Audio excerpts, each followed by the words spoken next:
There's bold, and then there's Meghan Markle bold. Because in the royal world of ancient traditions and quiet diplomacy, one request changed everything, a move so audacious, so wildly unexpected, that even palace insiders were left speechless. She didn't ask her father. She didn't ask Prince Charles. She wanted Prince William, the future King of England, to walk her down the aisle. Why? That's the question that's haunted royal watchers ever since. Because once you peel back the polished image, the designer gowns, and the soft-spoken interviews, something far more calculated starts to reveal itself. This wasn't just a strange wedding request. It was a message. And if you believe the whispers from inside the palace walls, it was Meghan's first real move in a much bigger game. A game of power. A game of positioning. And maybe, just maybe, a game that Prince William saw coming before anyone else did. It started with a claim so bizarre, it almost sounded made up. But when royal commentator Neil Sean went public with it, jaws dropped. According to him, before her fairy tale wedding to Prince Harry, Meghan Markle made a very specific, very unusual request. She wanted Prince William, not Harry, not her own father, not even Prince Charles, to walk her down the aisle. Let that sink in. We're talking about the heir to the throne, Harry's older brother, the future King of England. This wasn't some last-minute scramble to find a stand-in. It wasn't about convenience or logistics. It was a calculated choice. A deliberate one. Because to ask something that intimate, that symbolic, from the most powerful man in the royal family after the Queen, it raised serious eyebrows. Why would Meghan, a woman marrying into the royal institution, request such a monumental gesture from someone she barely knew? Unless it meant something more. Unless it was about more than just tradition. Insiders began to whisper what many had feared all along, that Meghan wasn't looking for a role in the royal family. She was aiming for the role. And that aisle request, that was just the beginning of something much bigger. Because behind every royal smile is a strategy. From the moment Meghan Markle entered Prince Harry's life, everything moved at lightning speed. Their relationship went public. Then came the international headlines. The lavish dates, the engagement, the royal wedding. All within 2 years. To outsiders, it looked like a whirlwind romance. But to those inside the palace, it looked more like a chess game, and Meghan was playing fast. Royal insiders and biographers have long suggested that Meghan was always several steps ahead. She didn't stumble into the spotlight, she chased it. From her blog to red carpets, she understood branding long before the British public knew her name. And when she landed Prince Harry, that wasn't just love, that was entry. Entry into the most powerful monarchy in the world. Even Prince William, who usually keeps his thoughts to himself, couldn't ignore it. He reportedly warned Harry to slow down, to think it through, to be sure. But Harry was smitten. Or maybe, just maybe, he was exactly what Meghan needed.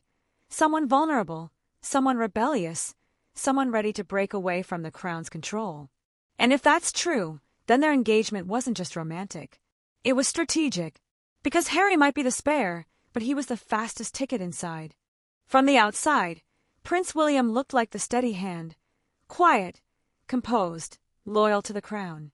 But behind closed doors, he was watching everything. Closely. While the world swooned over the fairy tale of Harry and Meghan, William was already raising red flags. Not out of jealousy, not out of spite, but out of experience. He knew what it meant to grow up with a camera in your face. He knew what it took to survive inside an institution that crushes outsiders who don't play by the rules. And most of all, he knew the difference between someone who wanted to serve the monarchy and someone who wanted to leverage it. From the very beginning, William had doubts about Meghan. He questioned her intentions, her rapid rise, and the way she seemed to bypass royal protocol without hesitation. But every time he voiced concern, he hit a wall. Harry didn't want to hear it. Blinded by love, or maybe the thrill of rebellion, he dismissed his brother's caution as coldness, as being unsupportive.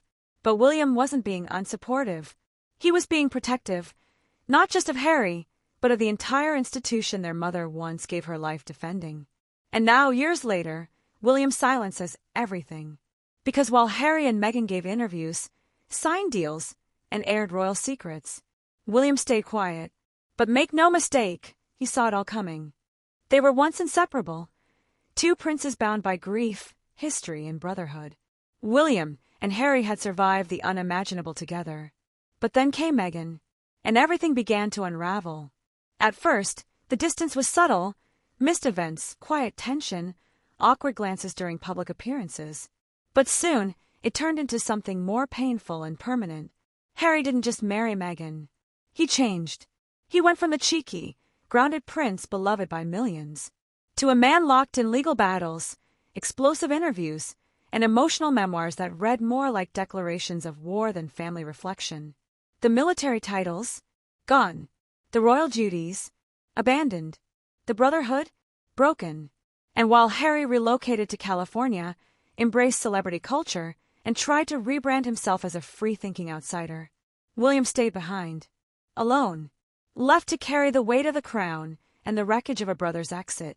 It wasn't just about Meghan. It was about what she represented: change, defiance, disruption. The kind that doesn't fit into centuries-old tradition. And every step Harry took with Meghan seemed to deepen the chasm between him and the family he once vowed to protect. Especially the brother who warned him. The brother he turned his back on. Because when Meghan walked into Harry's life, she didn't just capture his heart. She divided it. You can fake smiles. You can pose for cameras. But tension leaks through the cracks, and royal watchers saw it from the start. Meghan and Catherine were never going to be best friends. But no one expected the chill between them to feel so permanent. Catherine, the future queen consort, is everything the royal institution values: composed, elegant, and quietly powerful. She doesn't seek attention, she earns it. She blends into tradition like she was born for it. And that's exactly why Meghan couldn't stand her. Because Catherine didn't need to try. She didn't need to fight for her place, chase headlines, or reinvent her image. She already had what Meghan wanted: status, respect, and the silent admiration of the crown. For Meghan, that was suffocating. She wasn't just competing with a sister-in-law. She was competing with an ideal, the woman who already wore the crown Meghan thought she could reshape. And the envy didn't explode in public feuds or dramatic speeches. It simmered in sideways glances, stilted conversations, and icy distance that cameras couldn't crop out. Behind palace doors, insiders whispered about the growing frost between them.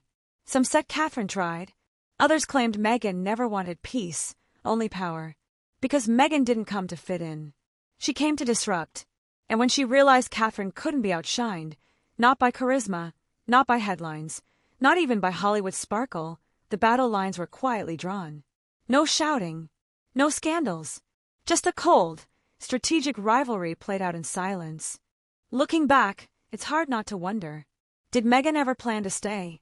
Because everything happened fast: the romance, the engagement, the wedding, the sudden exit. It wasn't a slow descent. It was a calculated launch. And once she had the title, she didn't slow down. She trademarked brands. She signed million-dollar deals.